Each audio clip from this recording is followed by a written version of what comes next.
Primary স্কুলে পড়ার সময় বন্ধুদের সাথে ক্রিকেট খেলায় এক সপ্তাহ ম্যাক্সওয়েল আউট হননি। এতে বিরক্ত হয়ে তার সহপাঠীরা পিটি টিচারের কাছে অভিযোগ জানিয়েছিল।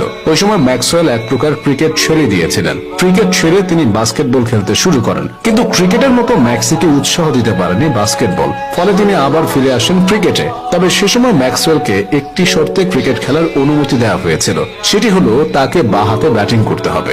ডান হাতে ব্যাটসম্যান হয়ে বাঁ হাতে ব্যাটিং করা ম্যাক্সওয়েলকে বেশ বিড়ম্বনায় ফেলে দেয়। তাই তিনি বাঁ হাতে ব্যাটিং এর অনুশীলন শুরু করেন। বেশি বেশি প্র্যাকটিস করার ফলে বাঁ হাতে ব্যাট করেও ভালো খেলতে শুরু করেন ম্যাক্সওয়েল, যে কারণে তার বন্ধুরা তাকে আবার ডান হাতে ব্যাট করতে বলে। তারপর ম্যাক্সওয়েল একে একে hitting, reverse sweep, reverse and switch hit আয়ত্ত করে ফেলেন। ম্যাক্সির সবচেয়ে বড় শক্তি হলো কবজির জোর। তার ভিশন এবং কবজির নিয়ন্ত্রণ এত নিখুঁত যে লাস্ট মোমেন্ট অ্যাডজাস্টমেন্ট করেও তিনি দারুণ শট খেলতে পারেন। অনেকবার ইয়র্কার বলকে শুধুমাত্র কবজির মোচড়ে মিড উইকেট বা স্কোয়ার লেগ দিয়ে তিনি সীমানা ছাড়া করেছেন, যা অনেক ব্যাটসম্যানের কাছে স্বপ্নের মতো। এসব কারণে তার ডাক নাম বিগ শো।